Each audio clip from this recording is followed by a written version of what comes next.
This is John Chandler. Today I'm going to do a video about going underground in the medieval world, and we're going to extend a little bit beyond the medieval world too, into the classical world and into the early modern. Um, this is something that's come up, and I'll explain some of the reasons why later on in the video, but it's an interesting topic that I didn't necessarily think about until somebody sort of nudged me in the direction of looking into it. And it turns out that there are a lot of very interesting spaces under the earth that were accessible to people in the medieval world. And I'm especially in this case talking about places that were created by the people at the time, not just natural caves. Natural caves have already been around, obviously, forever, and it's a little bit debatable, but some people think that humanity spent a lot of time in caves. It's not really clear to me if that's the case or if that's just where the artifacts were recoverable because there were glaciers all over a lot of the world for a long time.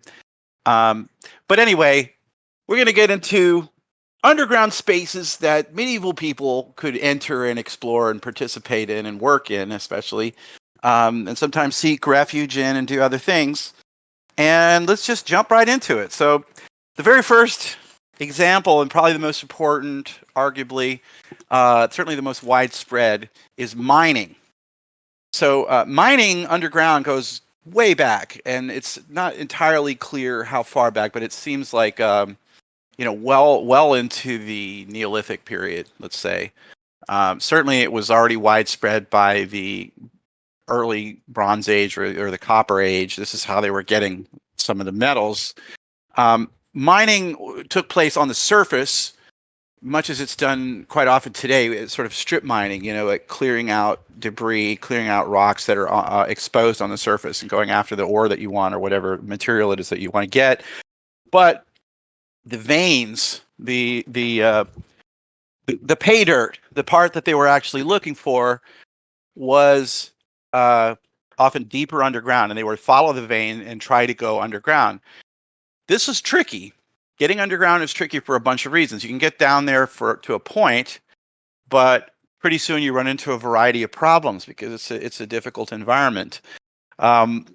Systematic resolution of some of these problems is clear that it's starting to happen already in the Bronze Age, and we have several surviving mines that, in fact, just like some of the caves where remains have been found that date back to the Paleolithic and way before, into sort of pre-human eras, in the late Bronze Age, the early Iron Age, one of the archetypes of human civilization in Europe was the Hallstatt culture, and this is named after a big salt mine in Austria. This is called the Hallstatt salt mine.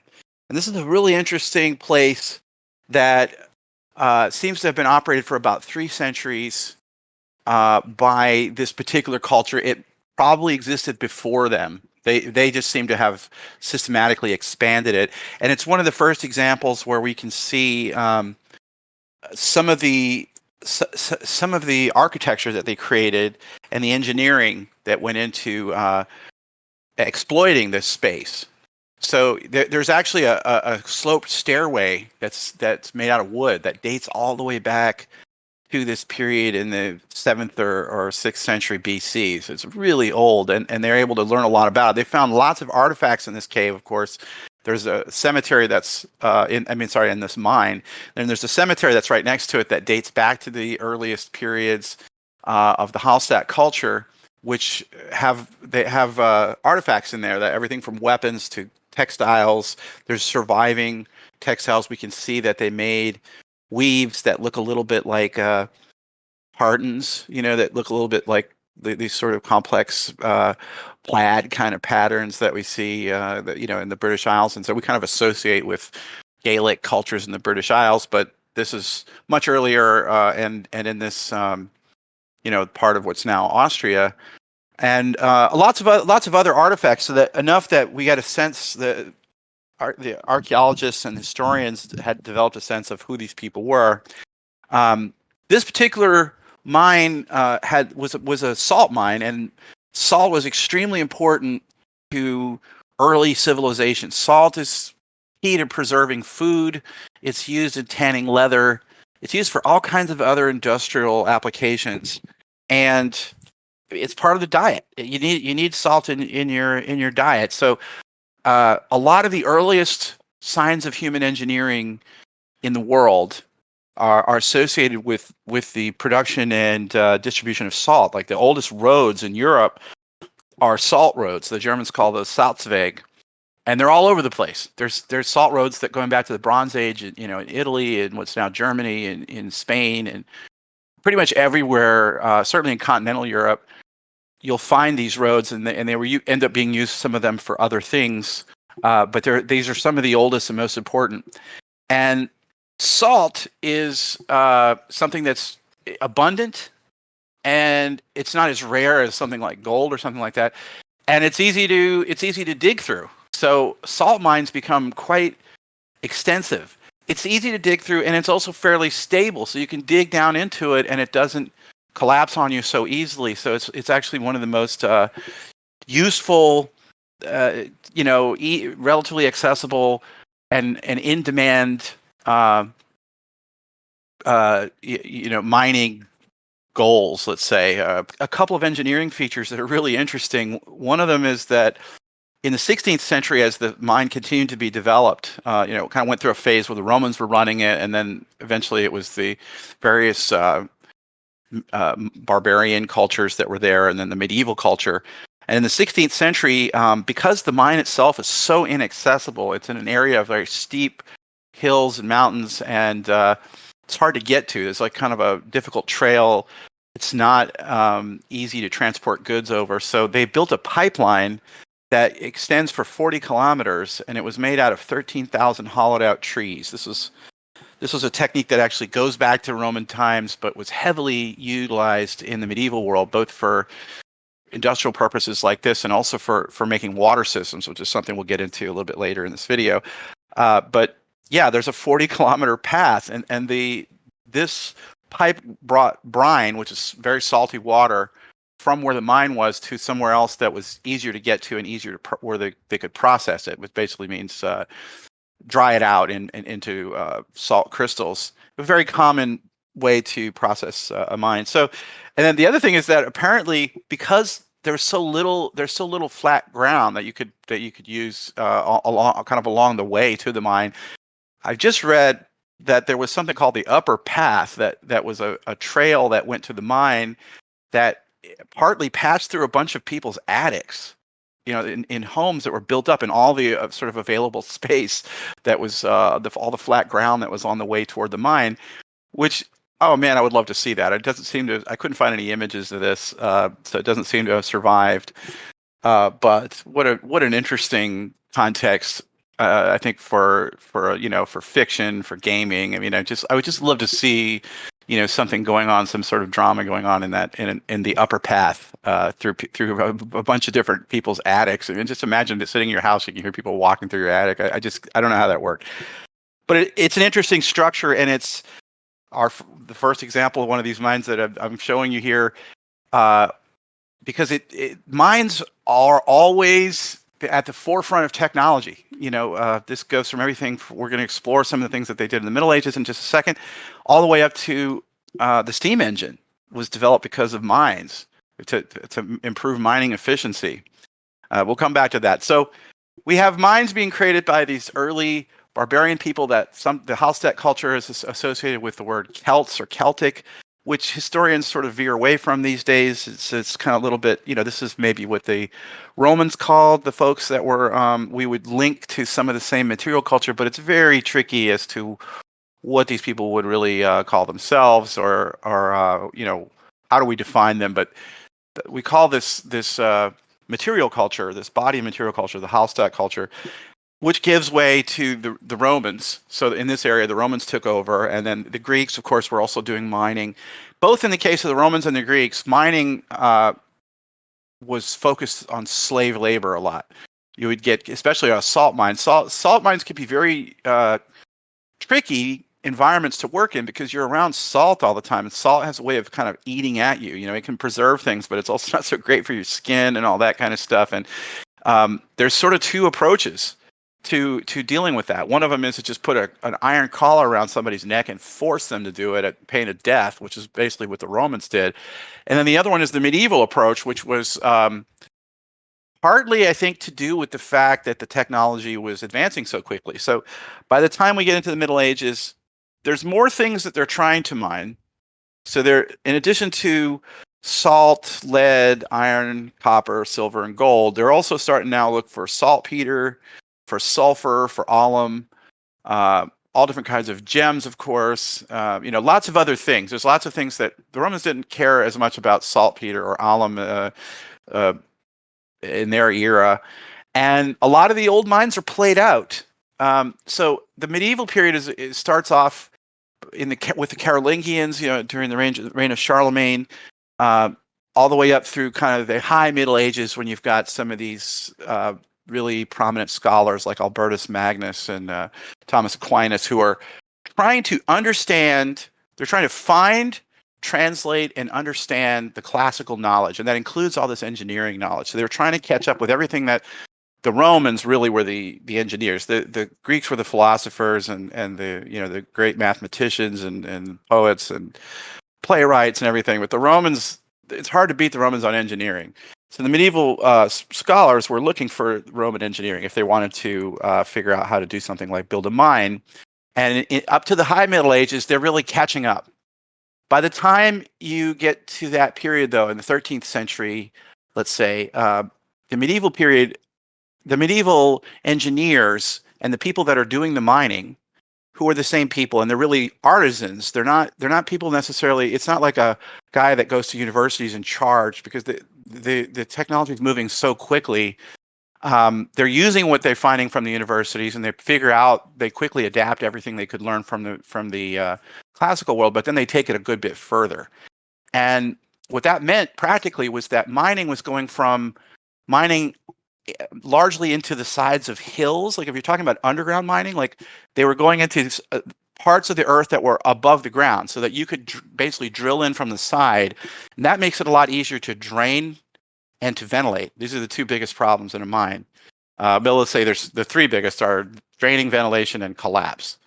So you have to shore up the mine. That's something that they were able to figure out pretty quickly. Ventilation and drainage are much trickier. So one of the things that the medieval people did was they adapted the water wheel. This is something that the classical world had. The medieval world used new types of water wheels called the overshot water wheel, for example, and also windmills and some other devices, and water wheel-like engineering, such as the camshaft and the cam slider, which lets you take something that goes round and round and turn it into an up and down motion, just like in a car engine. So they could actually set some oxen, for example, to just push a winch around and around and around, and that could be used as a pump to pump water out for drainage, or as an air pump, like to work a fan to ventilate a mine.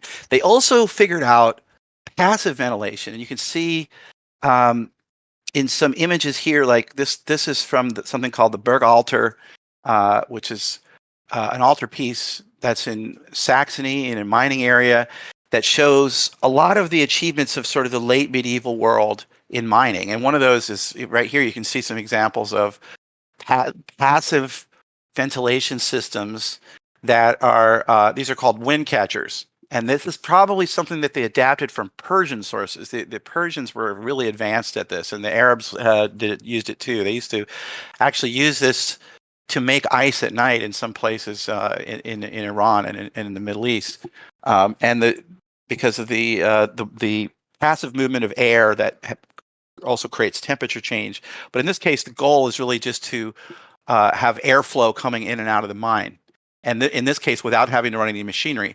Most of the machinery and most of the extra muscle power to lift things in and out of the mine as they're getting deeper and deeper, and to do the ventilation and the drainage, was coming from water power. So the mine really needed to be somewhere near the water where there was a waterway, where there was a stream or a spring.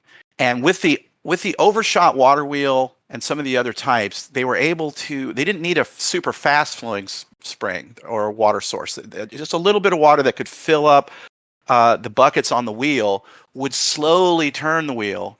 This is an advantage of the sort of medieval versions of the water wheel. So you really just needed, you could, if you could just make a little dam on a pretty small creek, and it would slowly turn the wheel, and then that creates torque that you can translate with gears and so on to whatever speed you want. And they got very good at all that. But they kept hitting walls. So the mines were already, a lot of the good mines were already played out from the Roman times, and they had to find some new ones. One of the interesting things about that is that a lot of mines, a lot of very famous mines that are very economically important places to this day, were found by dowsing. So they'd have these guys that would go out with a little forked stick looking for water underground, or to find a spring, or looking for salt, or looking for precious metals, or for iron, or whatever. And interestingly, this is something that water departments do around the world in a lot of places. And there's the Germans did a study on this, trying to determine if it worked, and it's kind of inconclusive. It's still very controversial. I have a friend, a HEMA buddy, Wayne Hines, who's a mining engineer, and I talked to him about this.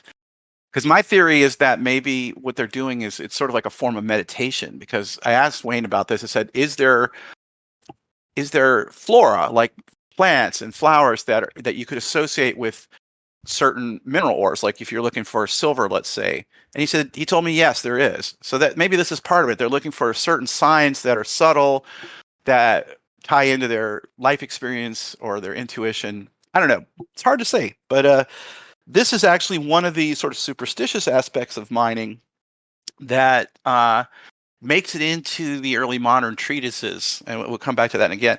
So they were finding new mines. But they were also digging the old mines deeper, and they were figuring out through alchemy how to process the mines, how to process the ore that came out, so that instead of just the pure vein of the metal, like you're looking for a vein of silver, well, you have an old mine where they already mined out all the pure silver, but there's rock around where the silver was that's part silver. It's part silver, part there's a type of ore called galena, for example, that's a mix of lead with some silver and some zinc, and it's all, one material. So you actually have to process that. Well, they were making advances in chemistry, a lot of which was they had gotten from the Arabs, who had been sort of developing theirs from earlier Greek sources. But they were looking at guys like Al-Kindi and Al-Jabir, and then they were figuring out what was in these treatises, and they were developing it further and coming up with improved methods. All these acids, aqua regia, aqua fortis, these are acids which will basically separate the pay dirt into the gold and the silver, the precious metals that you want, and then the lesser metals like lead, so that you can all of which is useful, but you don't want it all mixed together. So this is another thing that they were able to suddenly, the old mine that we can't use anymore, suddenly it's viable again, because we know how to process this ore. But they also got deeper and deeper, which is more relevant to the subject today, because they got better at managing the ventilation and the drainage. So mines started going from maybe 50 feet deep to more like 100 feet deep to 150 to 200. They were getting deeper and deeper. And it kind of reminds me when I was reading about this, of the passage in Tolkien when he's talking about Moria and how the dwarves were getting greedy and they were going deeper and deeper until they woke up the Balrog.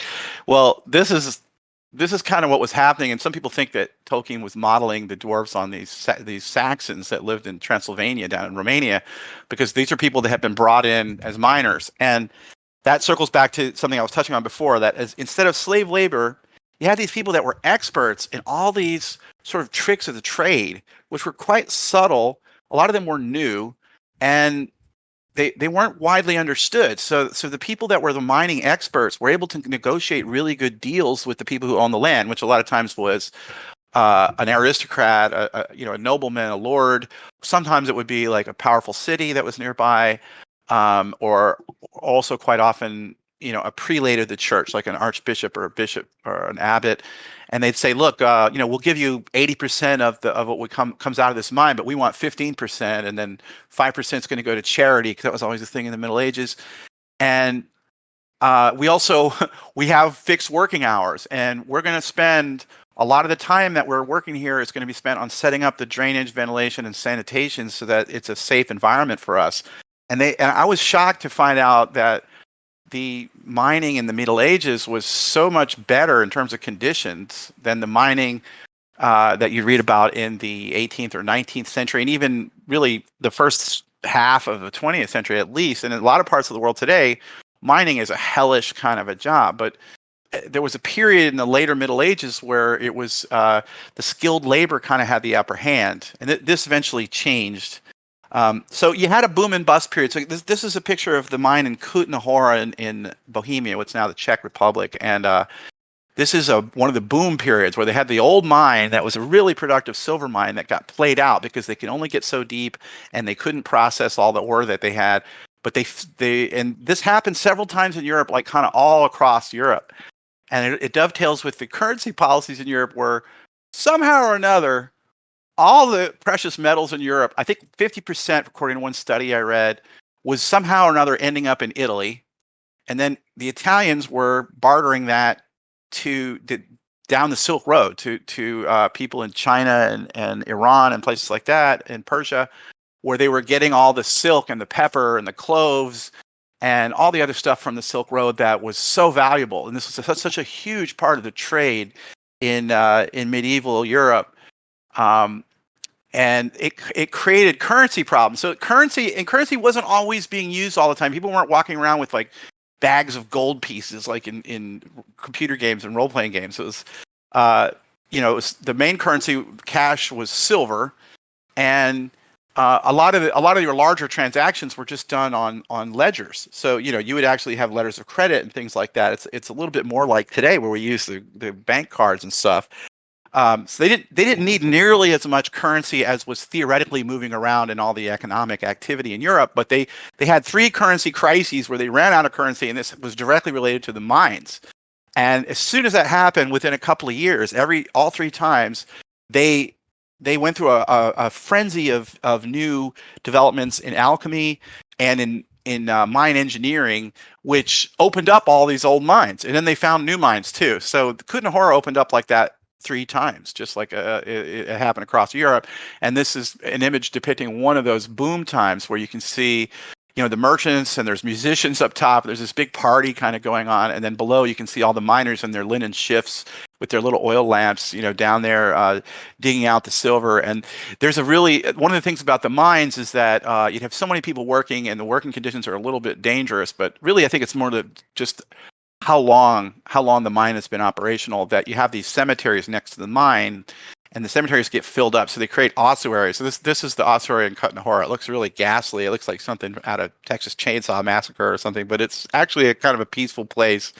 Apparently, some monk put this together. It's pretty strange. And the Kutna Hora was a silver mine. So this was actually really helpful for the Czechs, for Bohemia. Bohemia had kind of a chaotic government, and they had a lot of things going on there that weakened them politically. But the purity of the silver coming out of this mine gave them a lot of economic strength, which was really important. Here is another mine. So this is the medieval version of Hallstatt. This is the Wieliczka. Please forgive me because I know I didn't pronounce it right, but this is a mine near Krakow in Poland. That's a huge salt mine that takes full advantage of the medieval and then early modern engineering, to where today it extends. I think I read 250 kilometers, something like it was already like 8 levels deep in the 15th century, and it got even deeper than that. And this is one of these places that you can go on a tour. And so be ready to go up and down a lot of flights of stairs, but very interesting space. There's chapels down there. There's big lakes of salty water. They've made statues that, they used to make statues out of the mines, and it's a little bit of a spooky environment. And that ties into the fact that in the Middle Ages, and I'm sure long before that, the miners are superstitious because mining's a little dangerous. I mean, it can be really dangerous, and there's always luck, both in terms of survival and also finding the good stuff or having a good productive day or everything going right. And they always believe in these mine spirits. The Germans call them kobolds. I think the Welsh called them Tommy knockers, but there's always like these little guys down in the mines, and they talk about them in a lot of detail. And along with the dowsing, the spirits in the mines, or the little guys, the little people in the mines, are something that made it across the threshold from the medieval world, where there was a lot of superstition, or just, I think medieval superstition, a lot of times really what it was is we're not really sure what to make of this, so we're just going to keep it in the book because it's something that, everybody talked about before. We're not really sure if we should edit it out. A lot of that stuff got edited out in the 16th and 17th centuries, but these kobolds and so on didn't, which brings me to this book called Re Metallica by a guy called Georgius Agricola, which was published in Basel in the mid-16th century, 1556. Very interestingly, you'll find if you look this thing up, that the first English translation was done all the way in 1912 by Herbert Hoover, who was at the time a mining engineer, and he ended up becoming the president of the United States, which gives you an idea of like how important mining is in the economy of the world and of the United States, especially then, and how important this late 16th or mid 16th century treatise on mining was. One of the things about the Re Metallica, which is a fascinating book, it's full of these woodcuts of all these images where you can see so many of the details of mining and all the really advanced machinery that was basically, this is all the medieval engineering that was worked out, from the 14th to the 16th century, and a little bit more, as you're starting into early modern. But a lot of this is more or less 15th century inventions, and it shows you how sophisticated it got. You can see, all the water wheel powered machinery and these crazy like conveyor belt things, and the hydraulic mining, which you'll recognize if you've ever seen like a Western where there's some mining being depicted. That's how they would connect it into a water source and wash the mine. And they still do this today. And the alchemy, you can see an alchemy lab here where they're actually processing gold out of ore using nitric acid. Which let's see, the caption says that they use the nitric acid to dissolve the silver, and it also leaves the gold separated, and then they use a solvent to recover the silver, which precipitates it into a copper bowl, and then they also dry the solution in a distillation apparatus. So this is how they were getting the really precious metals out of the ore, and they also use lead quite a bit because lead was used for roof tiles and for pipes. This is where the word plumber comes from. But the unfortunate thing about the Re Metallica is that because it was such a comprehensive treatise on mining, this actually gave the mining bosses, the owners, the landowners, or somebody that worked for them, somebody that was their employee, then knew all the secrets of mining. So that kind of took it out of the hands of the miners themselves, which means that working conditions really declined. But to wrap up the section on the mining, mines existed all over continental Europe for sure, and I believe also in the British Isles. It's not really my area of specialty, but the mines were everywhere. The salt mines were probably in general the biggest and the most extensive and sort of incredible. But there's a lot of gold mines still, a lot of silver mines, and some of them you can actually take tours down into, and they're really interesting, and the little entrances are very evocative. And this was certainly one of the places that people went. So the next thing I'm going to talk about, something I can't really say too much about because they don't know a lot about it. This is called the Erdstall. So these are these strange little underground spaces that appear all throughout Central and Northern Europe, but they're mostly in Bavaria and Austria. So they've identified about 2,000 of these things. And of that number, 700 are in Bavaria and 500 in Austria. They're like little tunnel networks that are usually dead ends. They just go down, and they're narrow. They're just big enough for a sort of slim adult to get into and out of. But they're not. You often can't stand up in them. You're sort of like crawling in, and then maybe there's a chamber inside that you can stand in. But there's usually what we call a slip, which means that it's sort of like the trap in a plumbing in your kitchen or bathroom, where you have to kind of go down and then back up again, which is very uncomfortable. Maybe has a ritual purpose. And then there's these spaces inside, and sometimes there's a little ventilation sort of ventilation holes that have been made, little tubes that to bring in air, but not always. And they rarely have an extra escape route, which is unusual, and that would be kind of mitigate against the idea that they're fortifications. The truth is, though, we don't know what they're for, and one of the weird things about them is that they don't find debris in them. They usually, to identify what a space was used for, you know, archaeologists go down there and dig around, and they find artifacts. They find material culture remnants that tells you what was done in this place. But at these Erdstalls, they don't find anything. A lot of them are attached to houses, and there's some that you used to be able to find videos on YouTube. Some of them have been taken down, where somebody just shows you that there's like a hole in their kitchen that leads into this weird little underground tunnel.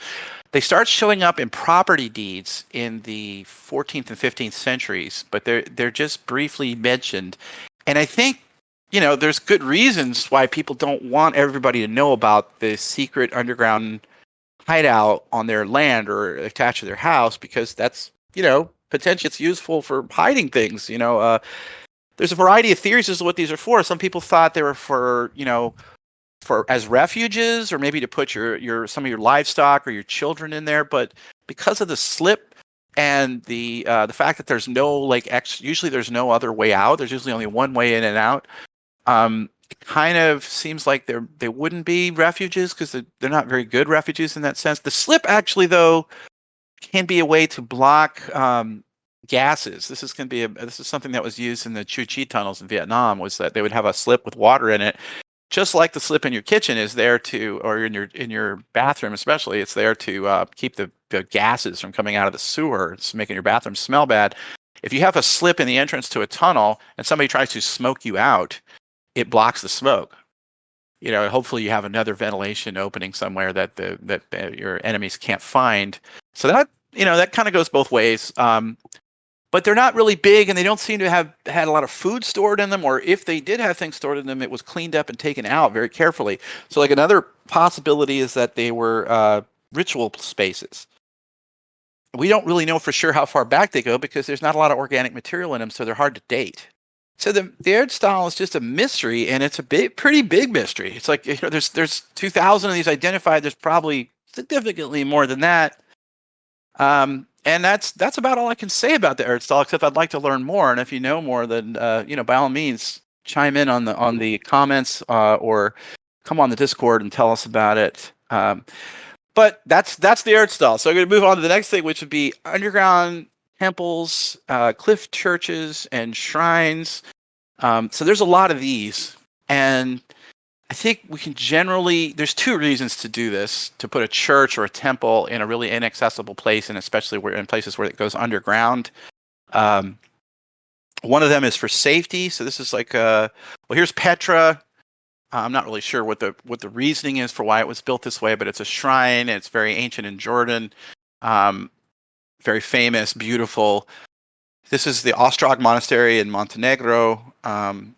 This is a church called the Church of Saint Spiridion in Develis Cave in Greece. Here's one in Spain called the Donga. Here's another one in Greece on Lemnos Island. Hakiviotis, please forgive me. I got Greek friends. They're going to be so annoyed. Here's the famous Sumela Cliff Monastery, and these are some of the meteoric cliffs. These are not underground, but they're, I think, the similar reasoning, which is that it's a place to have your religious worship that's hard to get to and can act as an emergency refuge. These are sort of like, again, going with the Tolkien analogies, this is sort of like Helm's Deep or something. These are like places that are quite inaccessible, difficult for armies to get to, probably pretty easy to defend. In some cases, clearly very easy to defend, and or, you know, you're less likely to be suddenly surprised by, let's say, you know, raiders, cavalry that's running around, and in many cases, these places do have another way out. They have, which is very typical for any kind of medieval underground sanctuary of any kind. One of the creepiest ones is a pre-Christian one called the Plutonaeum, which is in the eastern part of what's today Turkey. And this is a very interesting and weird part of Turkey, because there's a lot of temples around this area that were used by the Greeks, but they predate the Greeks, like Ephesus, where they have the Ephesia Grammatica, which is a sort of a gibberish attempt by the Greeks to translate some writing that they didn't know what it really meant, but they use it as a magic spell. Well, this one is a temple to Pluto, and what makes it creepy and scary and weird is that carbon dioxide gas comes out of it to such an extent that it will kill you. And the priests there used to they would, this is sort of horrible, but they would sell little birds and I guess other animals that you could buy, and then you would sort of throw them. They have a string tied to them, and you would throw them into the cave, and the carbon dioxide would kill them. Now nobody necessarily knew what carbon dioxide was then. We're talking BC era here, but it's like it was like visual proof of the power of the god of the dead. That's like anything that goes in here dies. And the priest had figured out that there were some safe spots in the cave, and kind of got into an argument with somebody about this online because the Wikipedia says that, and I don't know that much about this site exactly, except that there's beautiful photographs of it, which you're seeing here, and it's mentioned by Strabo, which is a famous Greek actor. And he mentions the anecdote about the priests going in there, and that you could buy sparrows and throw them in, and so on. And I guess I don't know how it worked exactly. Strabo says the priests are holding their breath. There probably was some spaces that were like maybe free of the carbon dioxide, but it's a very dangerous place even to this day. Although you can apparently visit it. So it's hard to get more evocative than that. To me, that's something right out of Conan, or something like that. I really would love to visit it one day, and I think it would scare me a bit. Speaking in terms of refuges and escape from harm, another very common underground space in the Middle Ages was medieval urban tunnel network. So what happened in the Middle Ages is like you'd have towns that existed that would get established as small communities, maybe going all the way back to the Iron Age or something. But starting in the later medieval period, they would start building really substantial houses. They got very good at architecture. They would put walls around them, and they would become stable, and they weren't getting sacked all the time. So people would live there for a while, and they would dig out cellars under their houses, storage spaces. Cellars are also a place of refuge, and a place of refuge is always better if there's another way out. And so what ends up happening is that in a lot of towns, they would build tunnels from one cellar to the next. And this becomes, in some cases, a vast network of underground spaces that connect all the houses, in a particular neighborhood or even an entire city. Excuse me. And the classic example, or a very good example of that, is the city of Tabor in South Bohemia. So this was a city that was established by the Hussite heretics during the Hussite Wars in the early 15th century, and they were radicals, and they were clashing with the Crusaders that were attacking Bohemia, who were eventually defeated. But then they were also fighting with the moderate Hussites. The moderate Hussites were almost like kind of proto-Protestants, where these people were much more radical. They wanted to live a communal lifestyle, and they had all kinds of radical ideas that imperiled them, because they were heretics. So the city of Tabor was built with defense in mind. So the streets are very narrow, and the plazas inside of the city are not really accessible by heavy cavalry. Let's say, they don't have like big boulevards that go into there, and all the cellars are connected in this network, or at least the vast majority of them. They're connected in a huge network that extends all throughout the city and beyond, because there's escape tunnels and sortie tunnels that go well outside of the city, so that these would be used for example, if a besieging army is besieging the town usually has walls and fairly well fortified, so it'll take a while to get through that. And while the besieging army is camped outside of the town, the burghers would go through tunnels and come out like behind the enemy, and at night, and start burning all their tents and killing people, and then run back in their tunnel and escape, and nobody even knows where they came from. This seems to have existed in a lot of cities. I've read the Polish chronicler and Bishop Jan Długosz, and he describes a big siege going on in the city of Wrocław, also known as Breslau to the Germans at the time, and in the 15th century, and a very potent Czech warlord, King George of Podobrady, was besieging the town, and they defended themselves by coming out of sortie tunnels and attacking his troops. Now, I've never been able to find a map or photo of any of these tunnels. These may have been filled in, in later eras, or in some cases they're kept secret for, because they're useful. People use things like that for smuggling and for all kinds of other reasons. Um, Another interesting example of this showed up much more recently in Prague, when in 2002 there was a really severe set of floods in Europe, and everything got all these old cities and everything. They got inundated, and they were having to clean up and dig around and clean all the mud out. And believe me, I get it. I had to go through that in my own house in Katrina, so I know what that's like. Um, but in this case, in a house in Prague, as they were cleaning up, they found a secret door. They opened the secret door. It led to a tunnel into a cellar that was also, I think, had been inundated, unfortunately. But down in there, there was a secret alchemical lab, and they found all the glass chemistry instruments and beakers and the alembics and all these the retorts and all the equipment that you would see in a Frankenstein movie, kind of were all down there, and it apparently dated back to the 16th century. There's some speculation as to the correlation. It might have been there was a king there who was interested in alchemy, and they think maybe it was linked to that. But alchemy was very widespread, and it was sort of tolerated.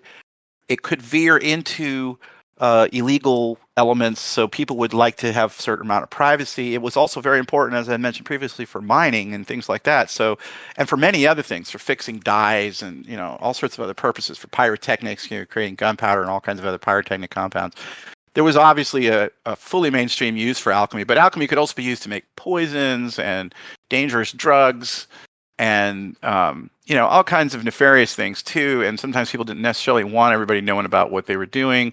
So there's plenty of reasons for alchemical laboratories to be secret. So in this case, in Prague, here's they just found a completely intact alchemy lab, and you can go down in there. Apparently, there's a little shop up above it that is a bit kitschy. I looked it up on TripAdvisor. It gets a 4.5. But the lab itself down below is authentic, and it's from the 16th century. So that would be really. I haven't never been in there. Last time I was in Prague, I wasn't aware of this, but I would really like to go and see it. I think it would be fascinating to see in person. I mean, it just takes you right back into this kind of magical era. So the next level from having a lot of underground spaces where you can hide your secret lab, or you can have your refuge and your place to store all your emergency goods and everything, are actual full-fledged cities that are underground. And these are found in several places around the world, but the epicenter of that is in the region of Cappadocia in what's now Turkey. And the people that built this were mostly they were the Greeks and Armenians, and before them, maybe as far back as the Hittites. But in terms of the eras that we have somewhat documented and we can kind of trace the development of these places, they were probably built and then abandoned and built and abandoned many times over long eras, because there's some evidence that some of these go all the way back to like 2000 BC. But we can see that a lot of them were developed in the Middle Ages, and it starts with the incursions by steppe nomads, such as the Seljuk Turks and the Mongols. Now, when the Mongols come to your neighborhood, boy, you better be ready, because there's going to be a lot of really epic destruction and mass murder and death and enslavement and everything. So if you had a tunnel, some underground tunnels, maybe that you hadn't been using in a while, this is a good time to go down there and revisit them and improve them and work on them. So there's several of these places. They've identified 40 of them, 40 cities. One of them was found when a guy was just working around in his kitchen, and he just found a secret door, and it just turns out there was a whole city under his house. Now, this deserves a little more explanation, because what happened was that these places had been known and were being used by the Greeks that lived in this area, the Christians. And when the Ottomans came in and were kind of cracking down in some rather ugly sectarian incidents, which is some people would call a genocide. These people were basically being driven out. It was certainly being ethnically cleansed out of the region. So there was not a lot of communication or collaboration between the Christian and the Turkish Muslim communities. So a lot of these Greeks, they all left in 1927, and they didn't tell anybody about their underground city that was there. So the Turks didn't figure this out until the 60s and 70s. They found a few of these, and then some of them they found more recently. So this big one is called Derinkuyu, which allegedly goes all the way back to the Hittites.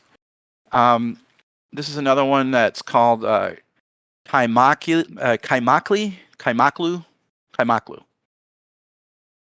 As I said, they've found 40 of these, and 6 of them are open for tourists. This is becoming a brisk business for Turkey because it's super interesting. I mean, these are it's like a real life Moria. You know, there's ventilation, there's wells, there's storage spaces. They've got workshops where they could process, they could process metals and do textile development and everything you would have in a city. Because people would have to go down there and live sometimes for a while, or really for extended periods. There are estimates that there are maybe as many as 200 of these, mostly in Cappadocia and then some other regions of Turkey. And I think part of the reason why they're there is because this is a region where the ground is fairly easy to work. It's good ground for underground construction. So it's not that hard to dig through, but it's strong enough that it'll hold together. Those are the 2 factors that you really need, especially in this part of the world where you get earthquakes. And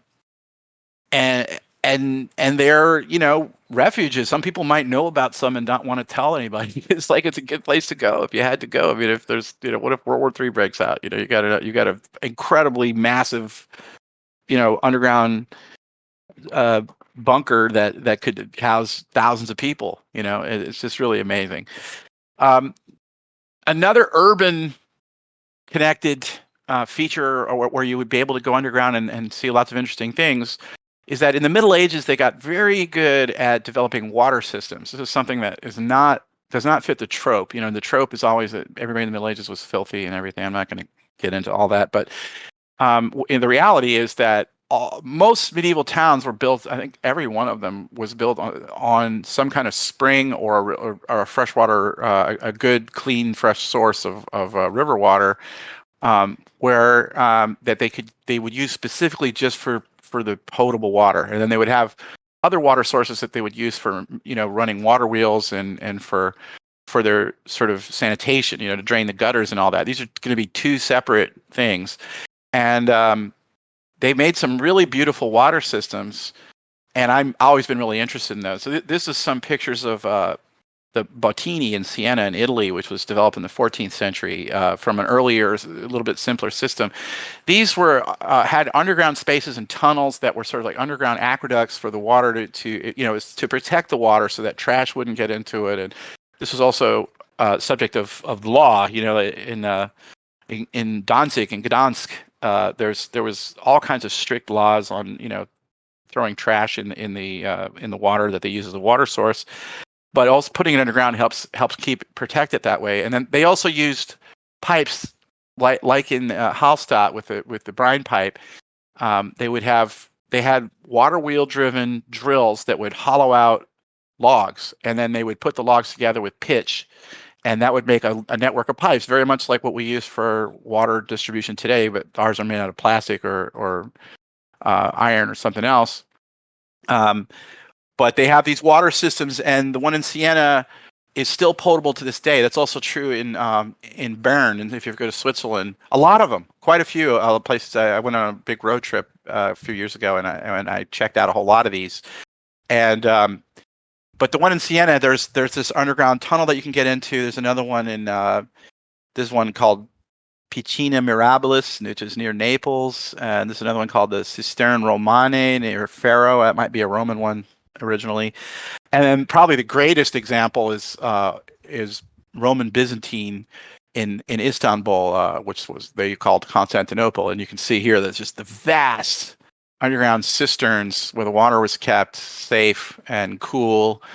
And this is what was provided, all the potable water for the very large, by the standards of the day, very large city of Constantinople. So these were also places that you could get down into. And then there's other examples. There's other kinds of places. They also had sewers. They had catacombs and all that, but everybody's aware of that already. So these are the places that I wanted to highlight. And sort of wrap this up, I think that these places are really interesting because there's this whole other world that was under the earth, and it's part of the history of all these cities and these regions. You know, mining was so important for the economy and the development of life. Development of civilization sort of starts with salt. Really, salt is incredibly important, and then of course metals. I mean, what do we all the things we use metal for? Um, and the textile industry, depended on alum, and gunpowder came from saltpeter and sulfur. So many of these things were so important, and there were these spaces underground that people went into. The original reason that I dug into this was because I wear a couple of hats. One of my hats is as a game designer, and somebody asked me in a context on a gaming forum about underground spaces in the medieval world, and I was like, yeah, I know there's a lot of them. I knew about the mines, and I knew a little bit about some of the other stuff, but I took a deeper dive. These are also places that are really cool to visit. I've seen a couple of mines in some of these water systems. I'd really like to see more of them because they're really fascinating places, interesting to go into. And I think also, for the historians, for serious historians, understanding a community, I think understanding that if there's a mine there, that's going to be really important to what the community was all about. And if there's an underground defensive network or a secret city underneath the city on the surface, that's really important in understanding what the mentality and what it meant to live there and all that other kind of stuff. So anyway, I hope you enjoyed this little trip into the underground. And my name is Jean-Henri Chandler. I have a website, jeanhenrichandler.com, and I have one for my game stuff, which is codexintegrum.com.